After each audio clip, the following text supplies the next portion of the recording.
Я сейчас, объективно говоря, перерабатываю уже. То есть я свои 20 лет уже давно разменял карьеры. Я с 92-го года выпуска. То есть я уже ближе к Пятипа, чем все остальные артисты балета Беларуси. Я уже динозавр балетного мира. Вот. Но, знаете, настолько быстро прошло, что я помню, как мы выпускались.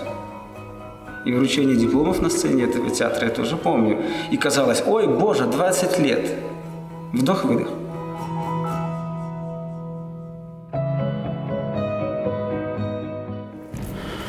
Вот, то есть у тебя получается либо третья, самый неудобный в третью. То же самое, вот.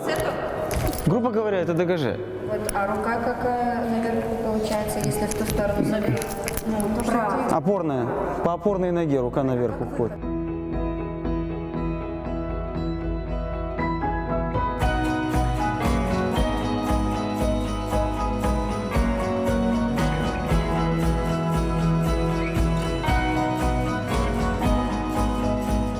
Артисты балета – большие барахольщики. Бурочки тепленькие, штанишки мягенькие, кофточки удобненькие. Все, чтобы себя любимого, значит, сберечь, сохранить. Вот. А это наша основная часть гардероба артиста балета. Теплые бурочки для согрева и разогрева стоп. Норма стоит на 20 тысяч шагов. Вот. Ну, как правило, вышагиваю, иногда даже больше бывает. Татушка это своего рода оберег, потому что это знак Ом, главная мантра, а это знак Тарак, называется, это охранный знак на год тигра. Старый японский иероглиф, вот, и вот такая вот импровизация на тему. Я себя позиционирую как рабочую лошадь белорусского балета. Вот, потому что как бы кто-то же должен вот это все тащить на себе, то есть, ну вот, и повседневные вот эти репетиции, там, молодежь там где-то учить чему-то надо, репетировать, вводить спектакли, то есть, ну вот эта повседневная рутина, то есть не до, скажем так, не до высоких звездных каких-то свершений, как бы такая вот обыденная такая данность бытия такая, балетная.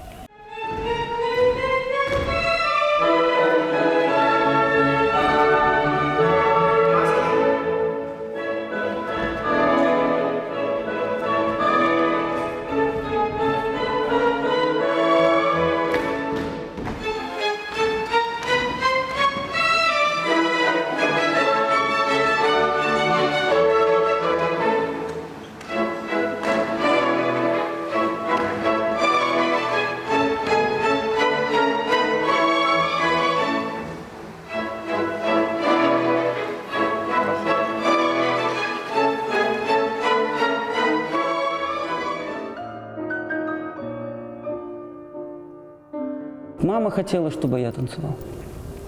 Была у нее мечта, чтобы кто-то из детей стал артистом балета. То есть все было очень прозаично, потому что в какой-то момент мне предложили, хочешь поехать в Минск? Там родственники живут, а я никогда в Минске не был, а заодно и попробуем поступить в хореографическое училище, как раз был набор. Вот. И я как-то так совершенно никаких мечт стать артистом балета у меня не было. Вот. Мы приехали в гости, познакомились с родственниками первый раз, парк Челюскинцев, туда-сюда. Попутно меня водили на какие-то экзамены, и вдруг оказалось, что я поступил. Вот. И вот так вот оно понеслось и несется до сих пор.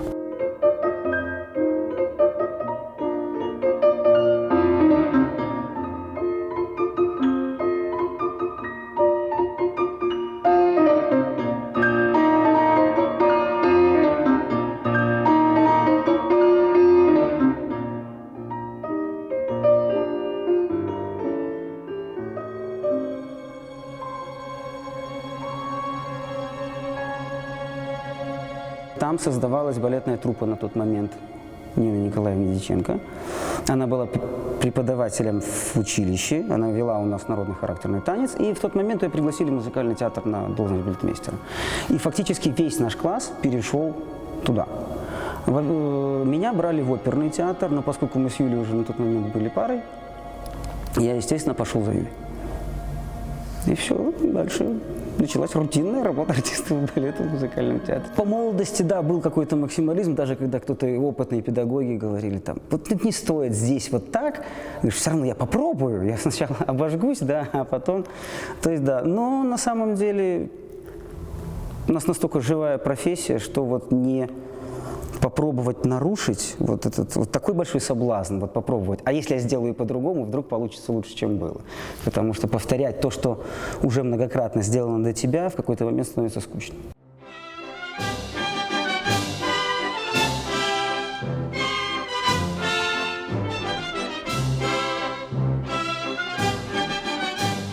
Это каждый раз испытание на прочность для танцовщика, потому что это один из самых насыщенных прыжковой техникой мужской спектакль. Вот. И причем он настолько вариативно свободен, то есть можно эту технику дополнять, можно привносить новые элементы, можно пробовать какие-то новые трюки и так далее.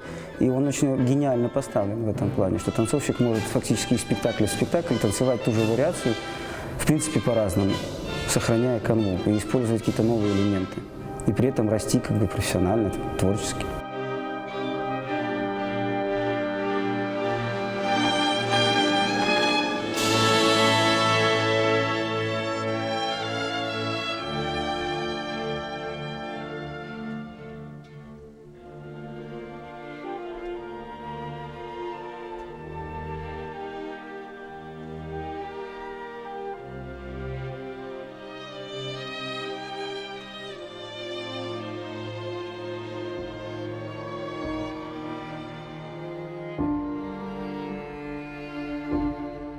Были приглашения от Валентина Николаевича перейти в театр, но мы пришли, честно поговорили, потому что на тот момент мы были фактически единственной ведущей парой в музыкальном. И если бы мы ушли, та труппа, которая там существовала, там очень бы много репертуара, рухнуло бы, потому что и жалко было, мы там почти 13 лет отработали, было жалко оставлять. Вот. И мы честно поговорили, сказали, что мы не можем оставить труппу, и вопрос остался открытым, мы друг друга поняли, и благополучно разошлись. А потом как-то настал момент, как раз вот мы уже ждали появления на свет Анны, старшей дочери, и как-то так все стало неблагополучно в музыкальном театре. И там стали зарубать гастроли, стали убирать новые постановки, балетные спектакли шли как-то, ну, в общем, там перестало быть уютно. Вот. И Нина Николаевна Дьяченко ушла из театра, и вслед за ней ушли мы. И созвонились с руководством балетной труппы Большого, договорились с Юрием Антоновичем, он сказал, это не вопрос, и как-то все это так разрешилось. Мы все друг друга знаем, балетный мир у нас такой маленький, что как бы, к тому же мы уже танцевали с этой труппой, ребята нас знали лично и по училищу, потому что мы все одного потока на тот момент были. Как-то так, может быть, кому-то мы там где-то и кто-то думал, что мы там дорогу, может, перейдем, еще что-то, но на самом деле мы с Юлей как-то всегда старались работать, вот есть работа, работаешь, мы не ходили, не забирали ни у кого спектакли, мы не требовали «отдайте нам», может быть, тоже это было неправильно, нужно было там локтями расталкивать. Мы честно делали свою работу, опять-таки, стараясь ни с тем не ссориться и не пристраиваясь никаким коалициям, тут заговорам и так далее. С возрастом начинаешь понимать, что с опытом, точнее даже, что конкуренция должна быть, она необходима. Конкуренция – это двигатель театра. Но для сравнения с той же Украиной, там 8 оперных театров, у нас 1. И труппа музыкального театра. А какой может идти конкуренция, если у нас ведущих танцовщиков 12 человек, и мы все друг друга знаем 10 лет? И репертуар расписан на полгода вперед. То есть как бы все планово, все, да, может быть, кто-то там какие-то амбиции где-то проявляет, но на самом деле это, с одной стороны, хорошо, потому что мы не получаем каких-то громких скандалов, там, выяснения отношений, а с другой стороны, конкуренция это все равно, ну, она должен быть какой-то вот подзуживать артиста, чтобы я должен станцевать не так, как все, потому что вот еще 4 таких же на эту же партию стоят, и мы все должны быть разные. Вот, поэтому я считаю, что конкуренция просто обязана.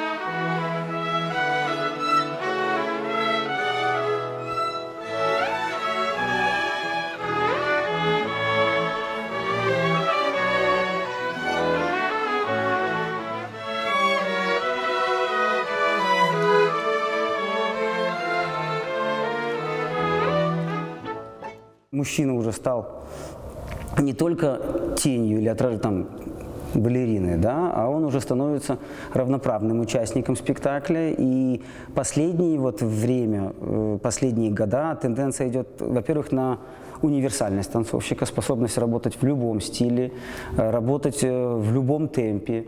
И практически исчезло деление на вот это партнер, вот это значит характерного плана танцовщик. То есть современный танцовщик танцует все и со всеми. И универсальность прежде всего у исполнителя должна быть.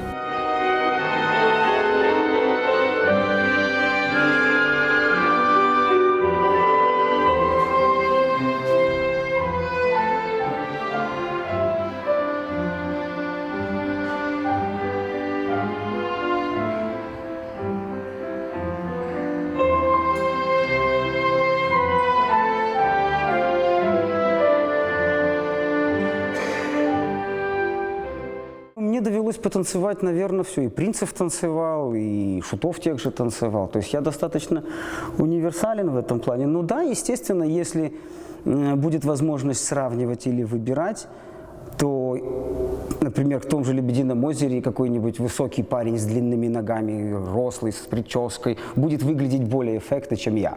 Маленький, скромный хоббит такой.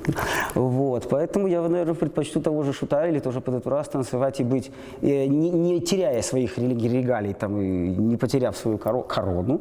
Вот. Но я буду знать, что я в этой партии буду достаточно ярок.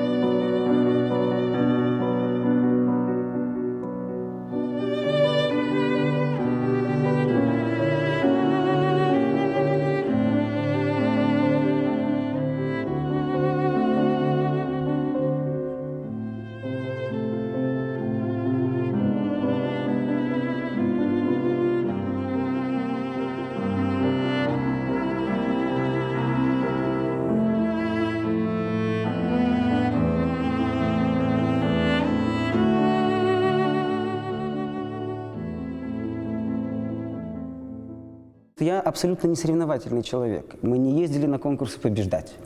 Мы не ездили за медалями, там, заработать призовые деньги. Хотелось, конечно, там получить. Вот. Но мы всегда ехали танцевать среди сильнейших. И проиграть тому, кто сильнее тебя, например, на конкурсе, не стыдно. Стыдно станцевать настолько плохо, чтобы не оправдать затраченные на это усилия. И вот это всегда было критерием. То есть есть уровень качества, ниже которого танцевать нельзя. И нам, к счастью, повезло, нам это прививали сразу же.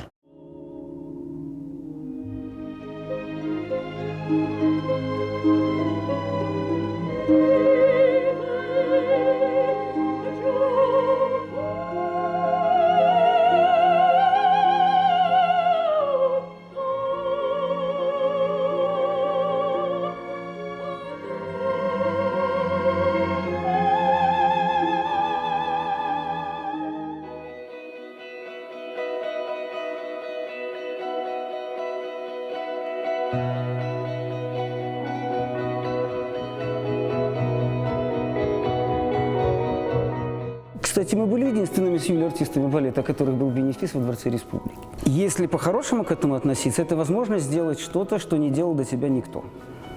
Вот, если такая возможность есть. То есть не просто выпустить афишный спектакль. То есть все наши бенефисы, творческие вечера, которые были у нас с Юлей, отличались тем, что либо какая-то новая постановка была, либо новая концертная программа. То есть мы всегда показывали что-то, или подводя итоги уже о проделанной работе, либо готовя абсолютно новую работу какую-то. Ну и опять-таки возможность немножко побезобразничать на сцене.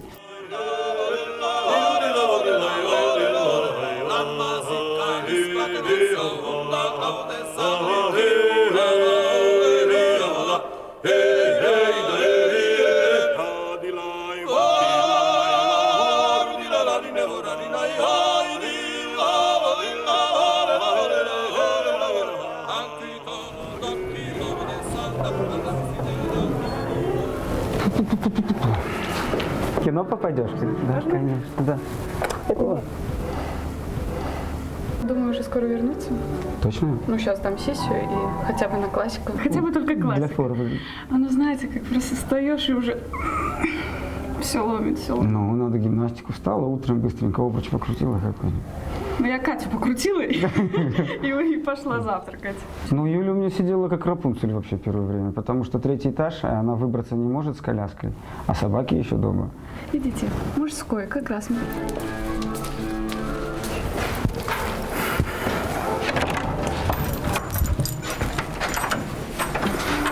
Привет!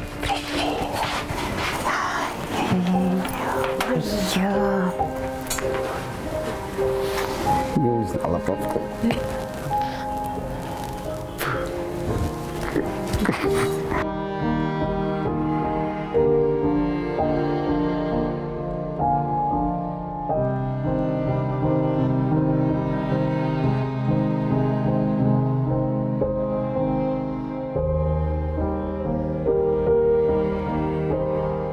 У него все болит, ты его укатала.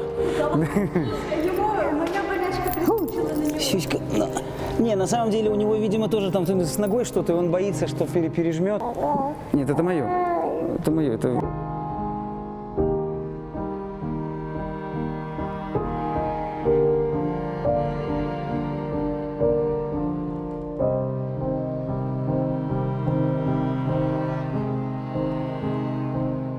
Ребенок был ожидаемый, долго желанный.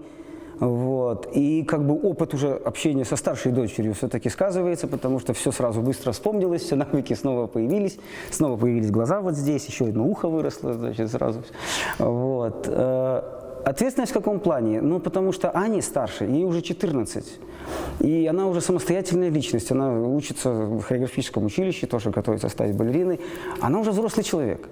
И вот этой вот пылинка сдувательности уже нет, потому что она уже сама не позволяет с собой так поступать. А тут появляется это маленькое существо, которое требует, концентрирует внимание вокруг себя, и уже тут уже не моги, тут уже не делай, тут надо подумать. Ну, как бы вот эти мелочи, вот, не знаю даже сказать, очень приятные мелочи, но очень ответственные.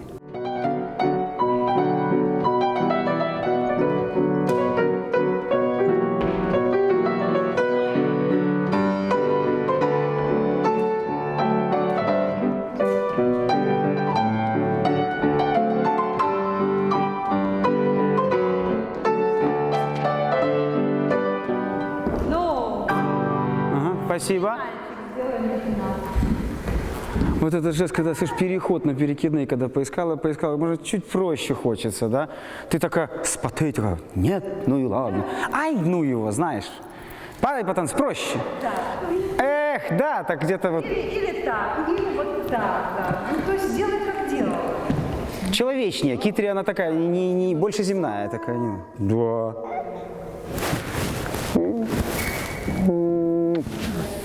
Слюнявка.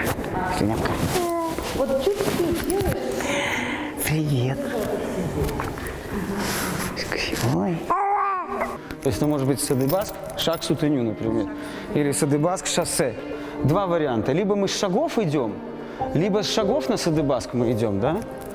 Либо с тур-де-форса. Рам-пам, татира-тара-там-там. И отсюда, например, добавляешь перекидное в 4-й. Сесть, тумбе по дебуре, 2 тура.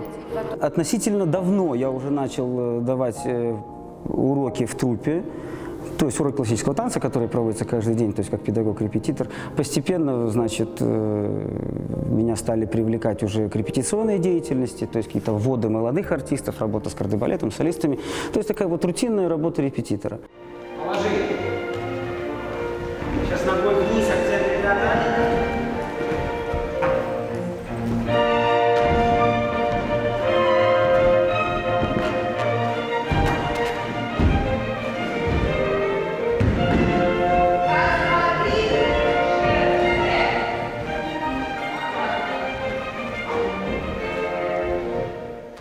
И сейчас я совмещаю ставку артиста балета и как бы на 0,5 оклада я педагог-репетитор театра.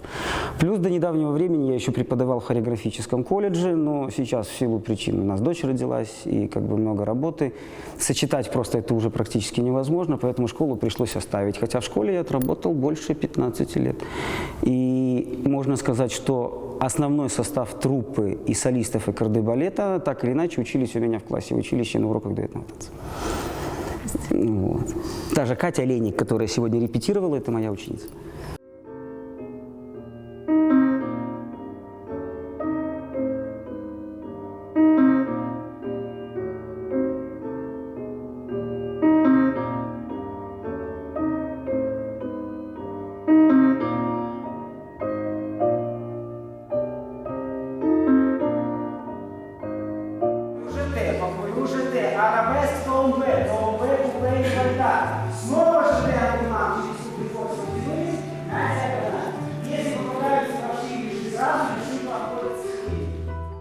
Существует определенный дефицит хореографов, особенно у молодых артистов, потому что люди едут на конкурсы, везде нужны номера, какие-то концерты, что-то еще. И в балетной среде уже засветились как люди, которые могут что-то поставить. Был юбилей Кортеса, и оказалось, что его оперы здесь шли, а балеты он писал всего один, и тот ни разу вообще не было попыток его поставить. Вот. И как-то так мы тоже ввязались в авантюру, но в хорошем смысле авантюры, естественно, потому что музыка очень сложная, и она писалась под определенный либретто. Последний инка непосредственно. Вот. Но мы переработали либретто, и получилась достаточно занятная такая штучка.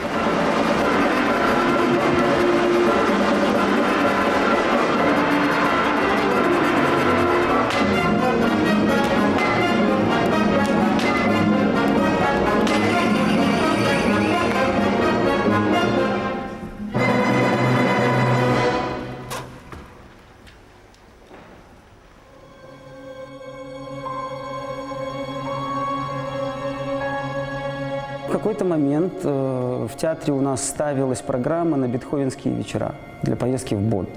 И там нужно было сделать адажио, которое то ли Нина Николаевна не успевала сделать, я уже не помню, то ли что-то. И она пригласила Раду, говорит, вот есть пара, им надо сделать дуэт.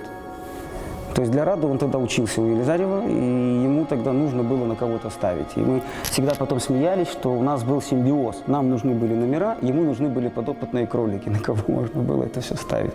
А потом мы для него танцевали на конкурсе, когда он участвовал как хореограф, и привезли тогда ему медаль. В те мгновения, когда я действительно я, мне близки все, мне понятно и дорого все.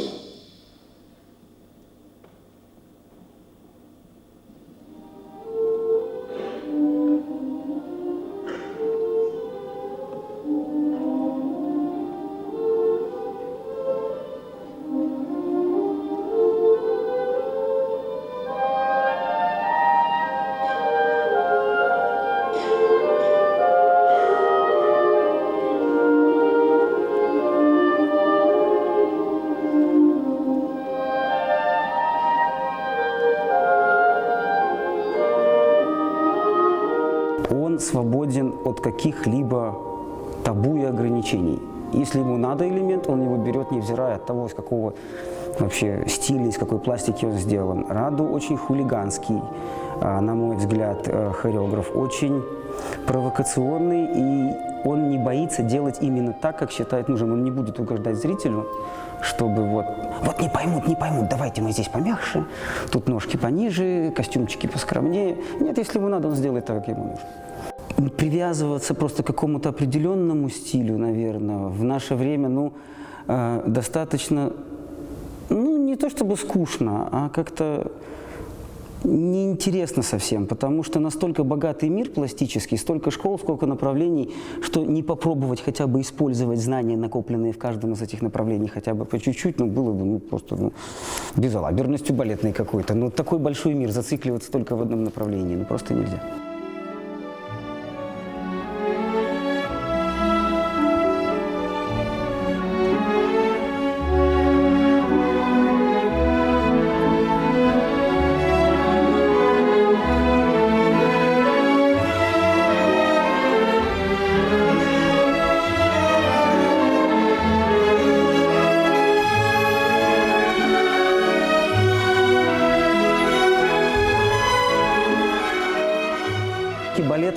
уметь смотреть, надо понимать, что ты хочешь увидеть.